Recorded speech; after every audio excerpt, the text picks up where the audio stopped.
दोबारा डोर्सोनोरेक्टमी का केस किया है। इसके बारे में मैं हर बार बताता हूँ, बार बार एक ही चीज़, लेकिन दोबारा से बता रहा हूँ। एक तो ये सर्जरी सबसे पहले कि ये सर्जरी सही हुई है कि नहीं हुई है, क्योंकि इसमें ज़्यादातर लोगों को स्मोक करने में प्रॉब्लम है, करनी नहीं आती। मैंने कभी देखा नहीं, हो सकता है मेरी नज़र में ना आए, लेकिन इंटरनेट पे कोई भी किसी ने भी इसको ठीक से किया हो या पेशेंट ने किसी ने आके बताया हो कि मेरी ये ठीक सर्जरी हुई है।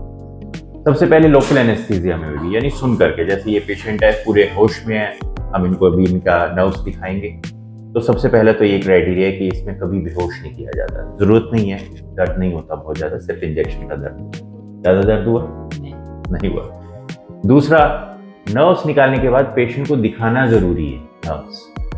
ये बात तो बाद में आएगी कि उसका कितना असर हुआ, कितना असर नहीं हुआ, लेकिन पेशेंट को पहले दिखाना जरूरी है कि नर्व्स कटी है, तभी होगा। और इसका असर आते आते 2 से 3 महीने लगते हैं जब इसका पूरा असर आता है। तो हमेशा पेशेंट को शो करो, क्योंकि उसके सामने सर्जरी तो हुई है, लेकिन उसको नर्व्स कट करने के बाद दिखाओ कि क्या नर्व्स है। तीसरा, नर्व्स की पहचान कैसे होती है। मैंने कहा नर्व्स में ल्यूमन नहीं होगा। ल्यूमन मतलब अंदर जैसे पाइप होता है, उसके अंदर ब्लड पानी जाने का रास्ता होता है, ऐसे वेसल्स में यानी आर्टरीज और वेन्स में खून जाने का रास्ता होता है। नर्व्स में खून जाने का रास्ता नहीं होता। ये जैसे बिजली की तार होती है, उसके अंदर छोटी छोटी तारें होती हैं, तो सॉलिड होती है नर्व। पेशेंट को दिखाओ। तीसरा, इसका इंसिजन कहाँ आएगा। इंसिजन डोर्सम ऑफ पेनिस में आएगा, तभी इसको सिलेक्टिव डोर्सोनोरेक्टमी कहते हैं। डोर्सम, जैसे मेरा ये हाथ है तो ये डोर्सम है और ये वेंट्रल है। पेनिस ऐसे है तो ये डोर्सम है। ऊपर किस सतह पे आएगा, कहाँ पे आएगा, ग्लैंस पेनिस के जस्ट नीचे। अभी कल ही हमारे पास एक फोन आया पंजाब से, किसी ने हमसे की कि किसी ने पेनिस के नीचे स्क्रोटम और पेनिस की कनेक्शन को लूज कर दिया और उसको डोर्सोनोरेक्टमी कह दिया। किसी ने फ्रेनलोप्लास्टी को लूज करके उसको डोर्सोनोरेक्टमी कह दिया। डोर्सम पे होगा, ऊपर सतह पे होगा, ग्लैंस पेनिस के जस्ट नीचे कट होगा। इसका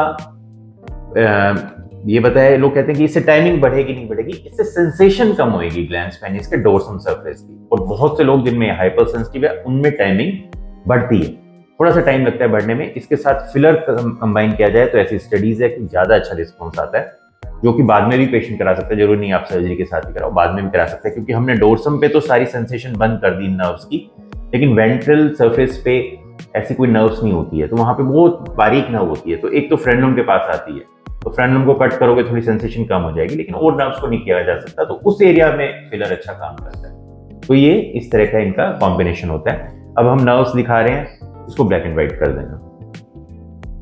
ये देखिए नर्व है, बिल्कुल पतला तार की तरह है ये, एक ये और एक ये नर्व है। अगर आप देखेंगे तो ये दोनों डेफिनेटली नर्व है। ये जो है हमने निकाला है, लेकिन इसमें नर्व का होगा, कोई छोटा मोटा फाइबर होगा, ये नर्व नहीं है। ये दोनों नर्व्स हैं।